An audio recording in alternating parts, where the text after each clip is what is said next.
Vilões. O que realmente define esses personagens? Que estão sempre em busca de um propósito ou um sonho. Sonho esse que, na maioria das vezes, você que assiste acaba deixando de lado essa visão de mundo que poucas vezes entendemos e compreendemos. Muitos dos vilões são interpretados de uma maneira subjetiva da situação, ou seja, vai da sua opinião e ponto de vista julgar se um personagem é bom ou mau. Às vezes, nossa interpretação é confusa e pouco refletida sobre a trajetória e história desses personagens, o que nos faz esquecer fatos e sentimentos invisíveis nesses vilões, que são na maioria das vezes compreendidos de uma forma rasa e rápida. Então nesse vídeo vamos explorar e analisar as mentes mais perversas dos animes e mostrar que esses vilões não são tão maus quanto você pensava. Light Yagami. Nada mais justo do que começar com um vilão que gerou tantos debates e discussões sobre sua real intenção no anime. Para muitos, Kira é considerado se não o maior vilão de todos, e isso se dá por muitos fatos e ações do personagem na história. É claro que eu devo levar em consideração esses fatos, mas se eu for parar para analisar tudo envolvido, o vídeo vai ficar muito longo, e é por isso que não vamos analisar a história dos personagens, e sim suas intenções e pensamentos sobre a busca de um mundo melhor. Então vamos lá.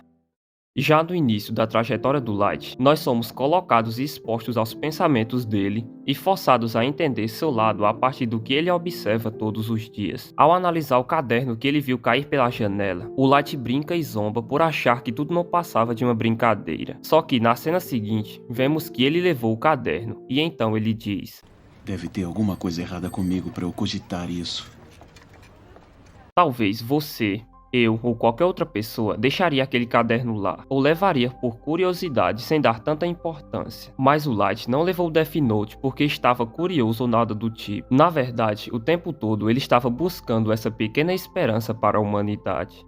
Como eu já tinha citado, o pensamento do Kira sempre foi o de livrar o mundo de injustiças e crimes. Isso antes do Death Note. Só que quando uma ideia e uma forma de realizar esse sonho é apresentado, o Light vê um pouco de esperança naquilo tudo, mesmo que não tivesse chance alguma. E então ele acaba por levar o caderno consigo, seguindo todas as suas intuições. Lembrando que o ponto a ser destacado não é o do Light estar levando o caderno, e sim porque ele estava prevendo as possibilidades e consequências do que poderia acontecer se realmente o Death Note funcionar, pois o Light acaba percebendo que aquele caderno é muito complexo e detalhado para se tratar apenas de uma brincadeira, e por isso, consequentemente, afeta a mente dele com muitas dúvidas. E claro, para tirar todas essas dúvidas, ele finalmente decide testar de fato se tudo aquilo é real, e seu alvo teste nada melhor do que um dos causadores do mundo estar cada vez pior, um criminoso.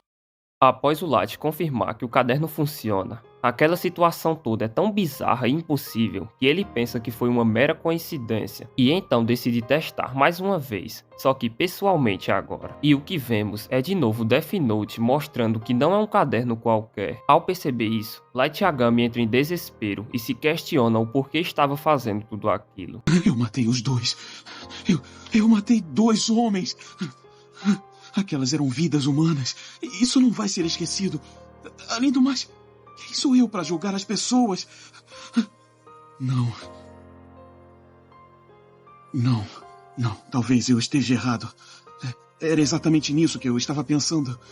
Esse mundo está podre e aqueles que fazem ele apodrecer merecem morrer. Essa cena, na verdade, nos mostra o sacrifício que o Kira terá de passar para conseguir transformar o mundo em um lugar melhor, e também nos mostra a sua decisão tomada e concretizada sobre seu futuro a partir daquele momento. Isso, sem dúvidas, é um pensamento muito bom e que ajudaria aquele mundo podre em troca da sua alma. Talvez poucos personagens de outros universos tomariam a mesma decisão, ou se tomassem não saberiam o que fazer, nem qual caminho seguir. Só que com Light foi ao contrário. Desde o ponto da sua decisão, ele já havia planejado tudo com uma forma de aproveitar ao máximo o poder que tinha obtido. Uma prova disso é quando Ryuki aparece a primeira vez e é perguntado se levaria sua alma, já que o Kira tinha em mente que aquele caderno poderia pertencer a um deus, e logo após a aparição, o mesmo o mataria e tomaria o caderno dele. Então, em um ato de justiça e pensando em aproveitar ao máximo o grande poder em suas mãos, ele elimina o maior maior número de criminosos que pôde, desfrutando tudo que o Death Note poderia proporcionar de justiça divina. Apenas esse fato do Kira estar arriscando tudo em prol de uma sociedade mais segura e futuramente um mundo em paz, nos mostra um pensamento otimista da humanidade e esperança em uma coisa que ele pensava ser destino dos deuses.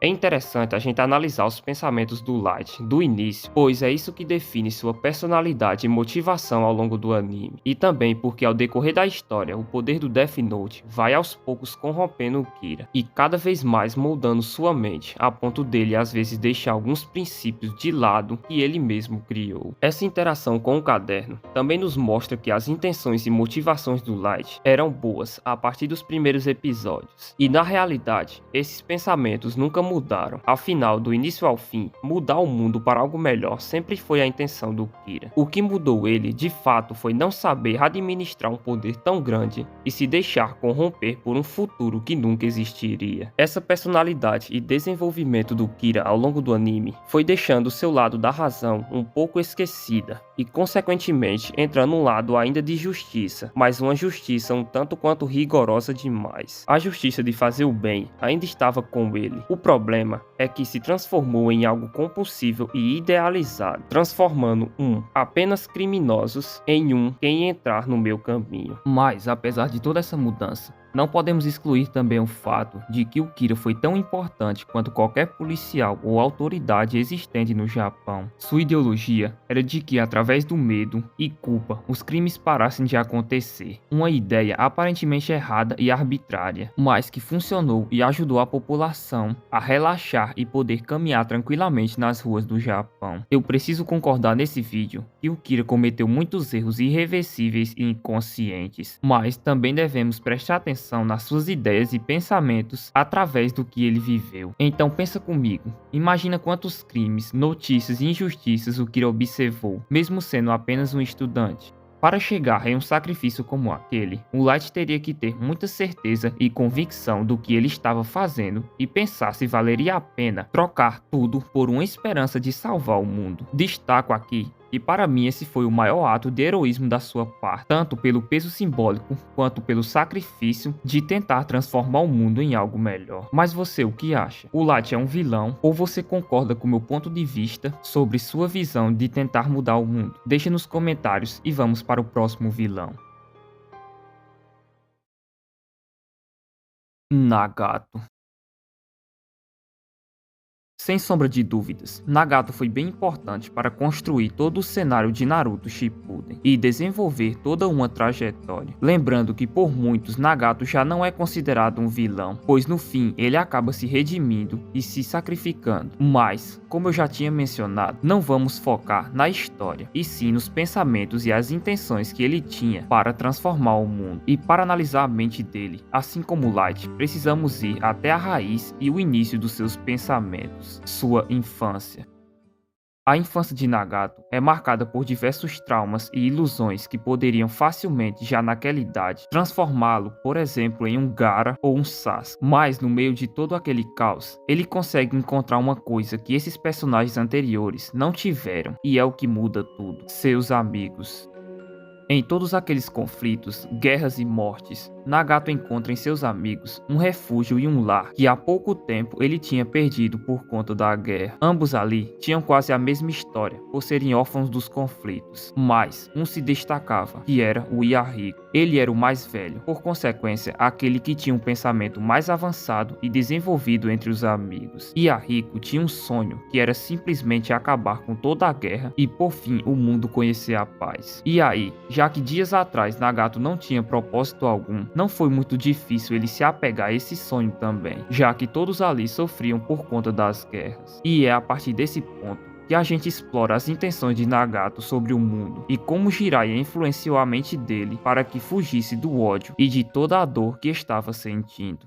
Até aquele momento, a morte dos seus pais era o maior trauma para o Nagato, e tudo aquilo desenvolveu nele um ódio do mundo de certo ponto. Uma prova é quando um ninja rebelde ataca o Yahiko, e Nagato se vê mais uma vez na situação que foram com os seus pais, o que novamente ele acaba deixando a raiva sair e por consequência matando o ninja e protegendo seu amigo. Observado por Jiraiya, ele acaba percebendo esse lado de ódio e revolta da parte do Nagato, e então com muito treino, ele decide eliminar todo aquele sentimento do seu aluno, para que no futuro o Nagato não se revoltasse contra o mundo com todo aquele poder. De certo modo, ao longo desses 3 anos treinando, Jiraiya fez um bom trabalho desenvolvendo cada um deles, principalmente o Nagato, que através dos ensinamentos ele acabou por admirar e buscar ainda mais o seu sonho de mudar o mundo, e também fazendo uma troca de ódio por justiça através do seu convívio. O grande problema disso tudo não foi os traumas acumulados por Nagato ao longo desses anos, pois a gente percebe que o Jiraiya conseguiu curar e evoluir os pensamentos dele. O real problema foi a perda daquilo que ele mais se apegou e mais se identificou, porque citado antes, esses sonhos e ideias que o Nagato agora tinha não eram idealizados e criados por ele, e sim pela pessoa que o Nagato mais admirava em toda a sua vida, o Yahiko. A morte do Yahiko poderia ser mais um combustível para que o Nagato reforçasse e ampliasse mais ainda esse sonho de mudar o mundo. Isso, claro, se o Yahiko não fosse morto pelas suas mãos e traumatizando ele, consequentemente despertando todo aquele ódio acumulado. Talvez a perda da razão e do bem dentro do Nagato não tenha sido o fato do Yahiko morrer, e sim da forma como ele se sacrificou, sem nem pensar para que pudesse salvar os amigos. Então, toda aquela cena e situação acabaram trazendo de volta todos os traumas dele, e dessa vez despertando um ódio irreversível, esquecendo todos os ensinamentos do Jiraiya e se transformando em uma versão que não via mais paz no mundo, e sim somente dor e sofrimento. A observação da perda da razão do Nagato é bem diferente da do Light, pois aqui o Nagato não se deixa corromper por seu grande poder já citado pelo Jiraiya, e sim pelo fato dele perder seu único propósito, que ainda o mantinha de pé. O sonho empregado no seu amigo fez com que, mesmo na morte dos seus pais, ele ainda encontrasse um sonho para se apegar. Quando tudo aconteceu, a mente do Nagato ainda não estava desenvolvida o suficiente para suportar uma morte, mesmo sabendo que poderia vir a acontecer. Essa análise pega muito a parte emocional do Nagato, que vemos que é muito frágil e descontrolada. Mas ao todo, analisando, percebemos que desde o início, Nagato se mostra uma pessoa boa, que soube de certa forma lidar com os traumas. O que o Nagato precisava mesmo, para não ter continuado nesse caminho, era de um novo propósito e de uma pessoa que lembrasse a ele o seu real objetivo e sonho. E é aqui onde entra o Naruto, mostrando que tudo que o Nagato estava fazendo não era ele, e sim uma forma de lidar com a dor, que na maioria das vezes os personagens optam por esse lado de solidão e de mal. Goku Black.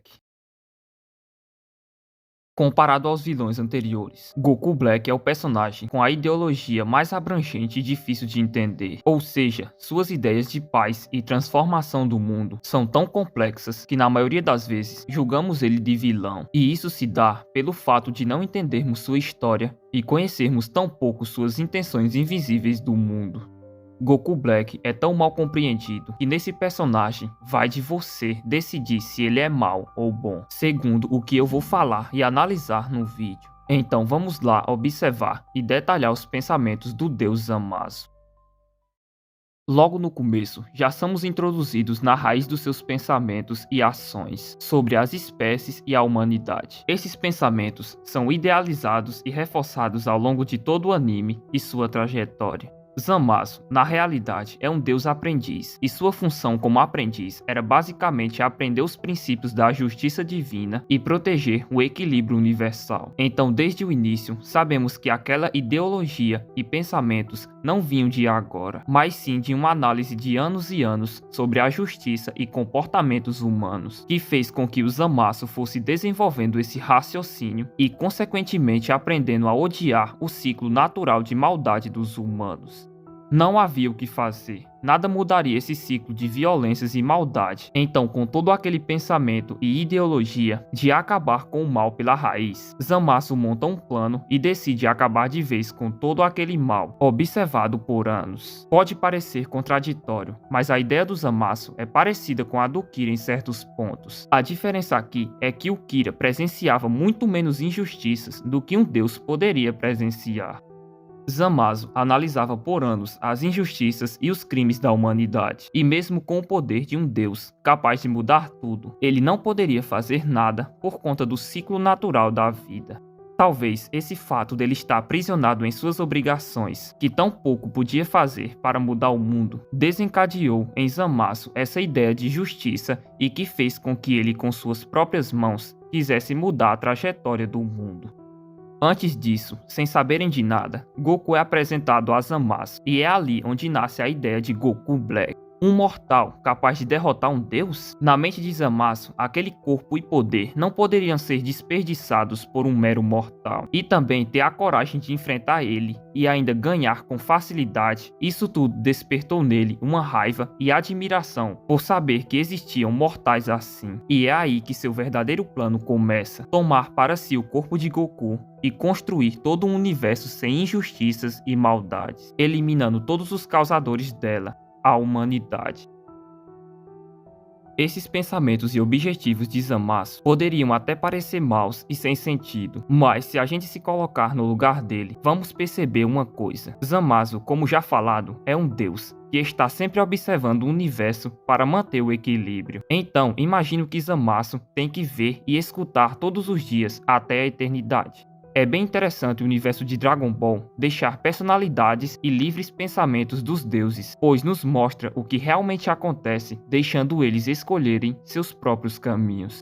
E foi exatamente isso que o Zamasu fez: escolher um lado onde a injustiça não existiria e onde toda aquela maldade fosse eliminada e tirada do universo. Então, para mim, quando o Goku Black diz: "Foi assim que cheguei à conclusão de que os humanos devem ser extintos. O único erro dentre todas as criações de Deus é a humanidade." Eu concordo totalmente a partir do contexto do universo e se colocando sempre na visão dele. Assim como outros personagens da lista, a ideologia não é tão má, afinal é quase a mesma ideia do Kira, só que o Zamasu estava sendo preso pelas obrigações, já o Kira só não tinha o poder de mudança ainda.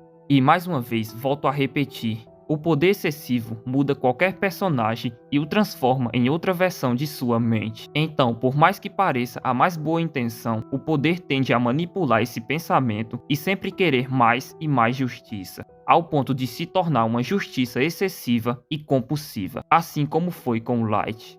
E isso também retrata exatamente o caso do Goku Black e de outros vilões. Ele acaba por idealizar um mundo onde, para existir a paz, não poderia existir maldade. E para isso, ele teria que eliminar toda a humanidade, pois ela é a causadora de todo tipo de mal e está constantemente sendo corrompida e desenvolvida. Esse pensamento na sua cabeça até faz sentido, mas também temos que considerar limites de justiça. Chegar a um ponto onde é preciso sacrificar toda a humanidade para haver paz é um pensamento muito vazio e egoísta. Quando Goku Black fala que o maior erro de Deus é a humanidade, por todo o mal que ela gera, em certa parte dá para concordar, mas a solução não é eliminar toda a humanidade, pois ainda existem pessoas boas e com pensamentos de justiça também. Então, no meu ponto de vista, eu discordo com a ideologia de Zamasu, que é bem diferente da do Kira e do Nagato. Mais de tudo foi isso. Não vou aprofundar muito no personagem, pois não tem nada mais a ser explorado. Suas ideias são bem sólidas no anime e não muda até sua morte no final.